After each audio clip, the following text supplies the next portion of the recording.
It's a clear black night, clear white moon. Stuff and Whiskey's in the studio trying to consume some samples for the eve. Maybe we get some funk. Sipping in our studio, chilling all alone. Or, I guess we're not alone. We're together. And we're alone together. And you're here, too. So, thanks. We're blind. Let's get into this.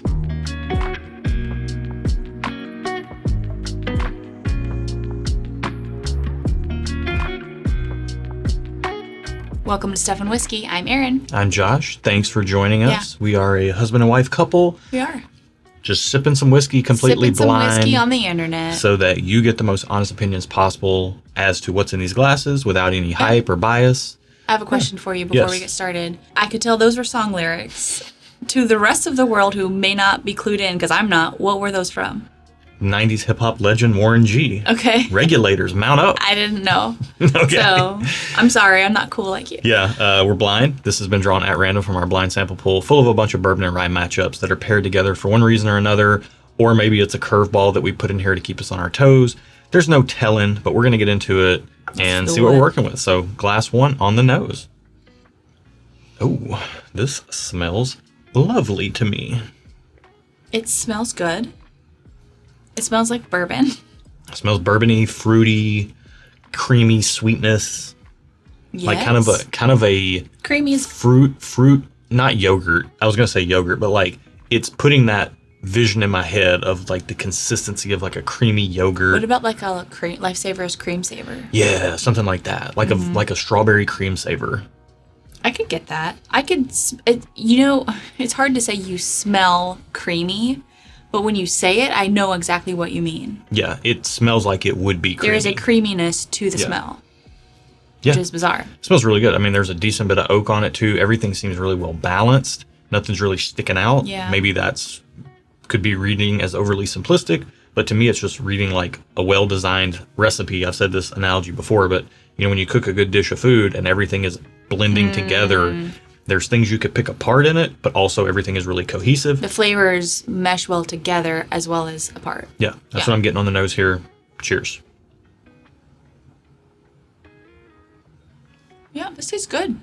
I mean, I'm not getting anything specific. This tastes a little spicy, like it feels like there might be some proof, but not a ton of proof because the finish kind of drops off. Mm-hmm. It tastes warm, like I'm getting warmth. Yeah, I mean, I don't know if I've got heartburn or acid reflux or if it's just really hugging me down here. Oh, but I'm not getting that. I'm feeling it. I feel it more like up like the back of my palate, not really down my esophagus. Man, yeah. Okay. Can't trust that first sip. Let's get a second one. Okay. There's a little bit of a cola-ness to it, like not an effervescence, but almost like an aftertaste that kind of reminds me of a cola taste. Mm-hmm. I kind of like it.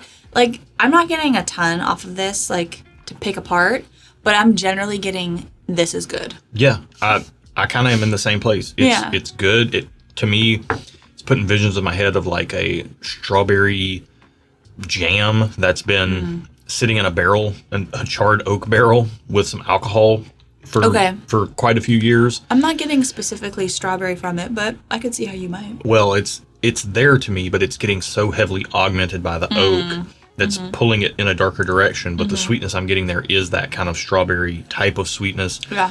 But yeah, generally speaking, I like that. It's very well balanced. Again, on the palate. I would say it is. Seems like it might have some age on it, but I could be wrong about that as well. Just trying to relay our experience to you guys, not trying to guess. But yeah, generally speaking, that's a very enjoyable glass of whiskey. I like it. The finish is not super strong. The flavor on the palate's not super strong either, but everything is kind of there. It's concentrated. I feel like it's a concentrated flavor, but it's not a strong concentrate. It's not, oh no, never mind. It's not strongly concentrated. I was going to say it's not from concentrate, like the thing on the orange juice, but I literally said it's concentrated. So the joke was not going to work. All right. Moving on to glass two, off the back of that failed joke. So this one stings the nostrils a bit more. A little bit more, yep. Than the first one. Smells a little bit more rich. It also smells creamy. Vanilla, caramel, kind of those standard bourbon notes. It's just a little stingy. Yeah, to me this smells not quite as fruity as the first glass, although I'm still getting a little bit of a fruity note. It's just kind of tamed down in comparison to the vanilla and the caramel. Sorry. Sorry, I can't help it. We blacked out our windows. I don't know what time of day it is. It could be night, and I'm yawning. I yawn all the time. All the time. Stay sleepy. Yeah. All right. Cheers.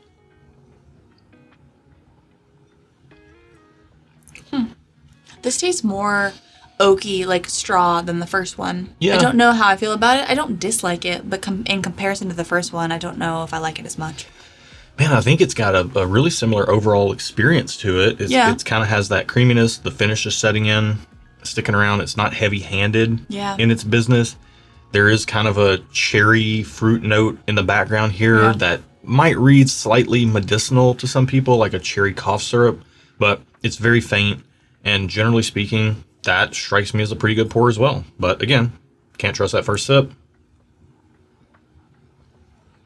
Yeah. I'm not blown away by this. I'm not blown away by either. They're both good, though. They're both really good, I don't know how I feel about this. I feel like I'm getting a fair bit of oak on them. They seem very bourbony. I mean, you're kind of splitting hairs between the two of them. So part of me hopes that maybe one of these is available. If one of these is allocated, the hope here is that the other one is available because I think it's a great alternative if that's the case. Maybe. On first impressions, I would say that to me, glass 1 tastes a little sweeter and glass 2 tastes a little sharper, like drier. First impressions. Now we are going to take some time to go back and forth, taste them a little bit off camera where we can kind of give it a little more time. So that's where I'm at before we do that, and we'll see if that changes. Yeah, we're going to do that now. I don't have a strong preference one way or another right now. I'm going to really need to spend some time not talking to a camera and figure it out, but we're going to clear our palate, start with the second glass, go back to the first, and then do some A/B comparing. Yeah. We'll be back with any further findings, our ratings, and then we're going to find out the price, see if that changes anything for us. Then we'll find out what we're drinking. See you in a sec. That was time much needed for me, but how are you feeling? Yeah, things didn't change a whole lot. I think they just became more solidified. So glass 1 kind of just got a little bit more darker and richer. Glass 2 stayed kind of brighter, a little bit more oaky, like dryingness. They're both good. I'm giving them both a thumbs up. However, I do prefer glass 1. Interesting. Okay. I also prefer glass 1, and I am also giving them both thumbs up. Yeah. First off, let me just say that both of these seem very well crafted to me. Yeah, I agree. If they're budget bourbon or anything like that, that would be amazing. They seem to punch above that to me. Like they seem to be an upper shelf item. Glass 1 to me had a little bit more fruit sweetness, like that jammy fruitiness, and it also had that cola thing going on that we mentioned. And there was something about it that kind of felt like deep. Yeah, I wouldn't say darker. You said darker. I wouldn't say darker. I mean, maybe deep. Like, there was a depth to it, even though, like, there wasn't a ton of, like, layers. There was some depth. Yeah, and it's got a really good finish. Glass 2 also has a good finish for what these proof points seem like.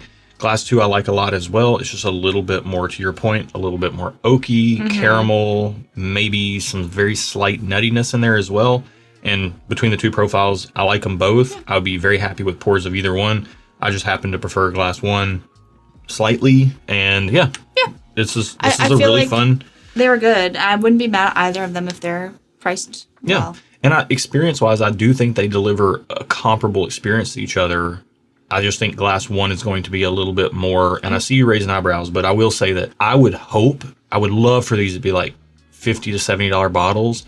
I wouldn't be surprised if they were double that or more because they do seem very well crafted. So how much are these? This is the time in the show when I doubt your ability to update the pool. Okay, what are they? They're both $30. Oh, I'm super happy with that. Oh, I might be 2 thumbs up on glass 1. I don't know if that can be true. It can be. If they are $30, I would say glass 1 tastes a little bit more nuanced, more deep than what I would assume a $30 pour would be. So I am going to have to go 2 thumbs up on glass 1. I'm staying thumbs up on glass 2 because it is a good price and it is a good whiskey for the price specifically. But honestly, I preferred glass 1, and for the price, like it's rare to find anything for $30 anymore. Granted, we don't know if we can find these for $30 because what we list here is the manufacturer's suggested retail price. MSRP, distillers.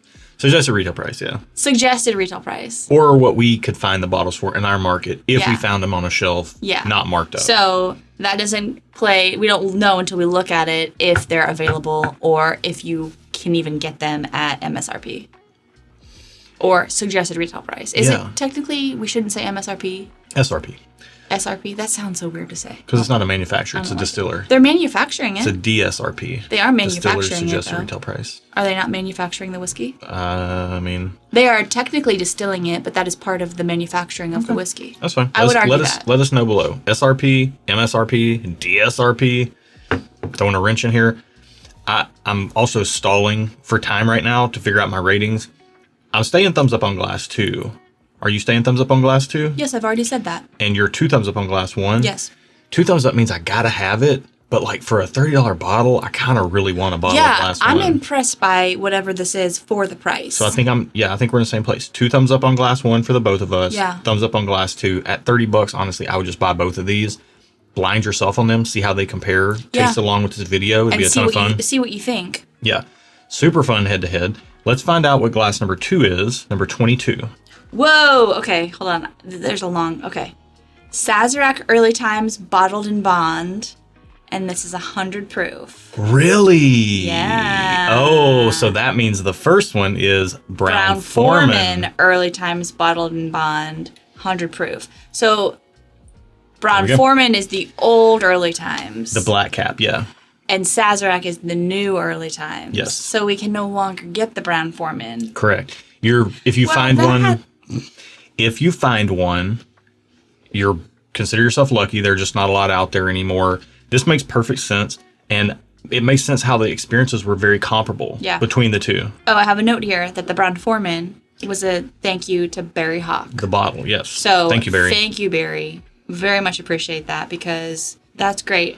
I can't get it, but that's great to know. It's good information to have. So let's go ahead, and this was put in here as a bit of a curveball, but also to clear the air on this. So we have had 4 or 5 bottles of the Brown Forman Black Cap. Yep. And we've had 4 or 5 bottles of the black or the blue metal screw cap Sazerac. I feel like one time we liked Sazerac better. Most of the time we do. Yeah, I feel like I remember that. This blue cap is a new bottle that was put into this pool against the bottle that we got from Barry. Because Barry insists that the black cap, every black cap he's had has been better than every blue metal cap he's ever tried.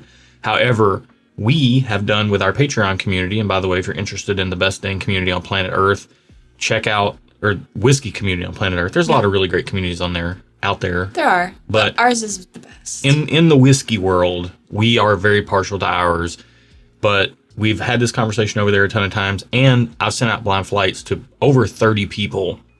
And in the past, our blue metal cap early times bottles. A different bottle, not the bottle that's in here? Yes. Okay, a different blue same cap. Yes, a blue metal cap, same product, but a different bottle. I went to a store, I bought one, got home, cracked it, loved it, went back to the same store and bought 3 more of them because things change over time. Things change. Yeah. So the blue metal cap we put into blind head-to-heads in flights against E.H. Taylor small batch, against the black plastic cap. And I sent that out to over 30 people. And the blue metal cap beat the black plastic cap for everybody. And for all but 2 of those people, the blue metal cap beat E.H. Taylor small batch. Really? Yes. This is a different bottle. This was procured in Kentucky a few weeks ago. And it's a different bottle, different blending, different batches over time. Different probably seasons in the warehouse.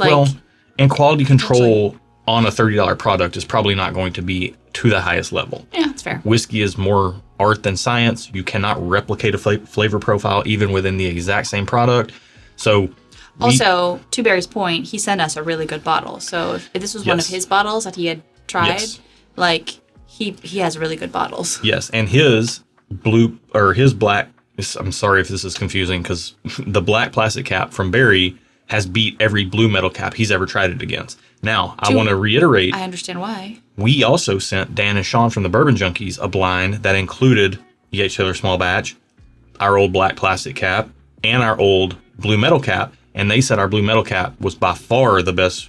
It killed the black plastic cap. I think what the lesson we've learned here is that you can't make a unilateral statement that the blue cap is better than the black cap and the black cap is better than the blue cap, because it really does depend on the bottle for all cap colors. Yes. Up to this point, I have had a firm stance because every blue metal cap we've tried has been better than every black plastic cap we've tried. Yeah. That the blue metal cap was better, but this just proved that that isn't We can't say that true. unilaterally Right. is the case. So, again, feeding into the point that whiskey is subjective, taste is subjective, and tasting whiskey is subjective.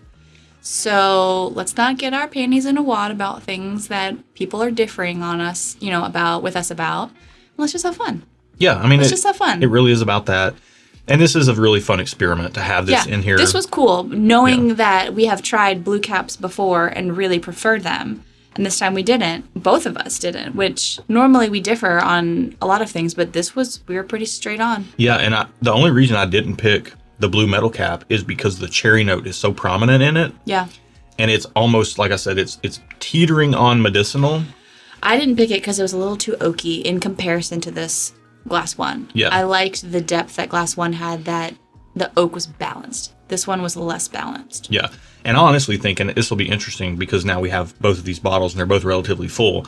I'm going to have to do this a few more times and maybe even put this matchup back into the blind pool for it to pop up again and see if we get the same results. The same exact bottles? The same exact bottles. Yeah. Because I know for a fact, knowing my mood and how I am with whiskey, there were days where I would reach for this over this. That's fair. I'd reach for the blue metal cap over the black plastic cap, and then vice versa. Like today, I'm kind of feeling the black plastic cap. I'm going to go on record saying I do think you should do that. I think you should re-put these back in the pool and see what happens. And then when they come up again, whenever they do, we should link this video so we can see what our thoughts were. Yeah, it could be a month from now. It could be a year from now. We do this periodically just to see if results stay the same over time. Yeah. And it's really fascinating. We have over on our Patreon, speaking of, we mentioned that earlier, but we have a database of all of our blind tastings we've done on the channel, links to all the videos, the scores, everything's received. And you can see that the same bottle has been in multiple videos and scored wildly differently sometimes. And then sometimes it's very consistent too. So, or you see how the product changes over time because it's the same product, same label, just a different bottle a year later. Everybody talks about that with Rare Breed changing over time, Old Forester 1920 changing over time, and Early Times changing over time. So if you like whiskey nerdy stuff, make sure you subscribe to the channel. That's what we do over here. At least that's what I'm here for. Yeah. Erin is here. I'm just here for a good time. Yeah. Not a long time, just a good time. I mean a medium time, but also a good time. Okay. But yeah, social sipper bringing us down to earth, us nerdy folk. And that's a reflection of our Discord over there. You can get plugged in again. That's also where we release our barrel picks through our Patreon. I'm botching this. Through our Patreon. We've talked about Patreon a lot. Let's move on. Yes, but that's where we release our barrel picks is the point. So if you want to get in on those, as you go up in tiers, you get quicker access to those before they sell out. We do a whole bunch of barrel picks every year where we go to distilleries, put our stamp of approval on a barrel, taste through a few, make a selection. So check that out over there. Also, we have merch. Yeah, we have shirts. If you want some, like this Led don't Zeppelin, feel obligated. This Led Zeppelin inspired rye whiskey shirt, as well as these Whiskey crystal footed tasting glasses over at Stuff and Whiskey. Side note, this is a shirt I also own. It is my sleep shirt. If you are someone who likes t-shirts but really doesn't like how long they are, knit fabric, you can just cut it and you don't have to sew it. So if you want a crop shirt, just get one and crop it. I double dog dare somebody to do that and then send us a photo. With 97% of our audience being male, I'm not sure how many people are doing crop tops. That's exactly why I'm double dog daring somebody to do it. Definitely wasn't a short video. We were trying to keep this one short and we're all over the place. So anyways, hopefully you enjoyed it. Thanks for joining us. Yep. That's it for today. Yeah. Be good to each other, y'all. And until next time, cheers. And don't argue about cap colors and materials in the comments. It's all the same whiskey. It's whiskey. Let's just have fun.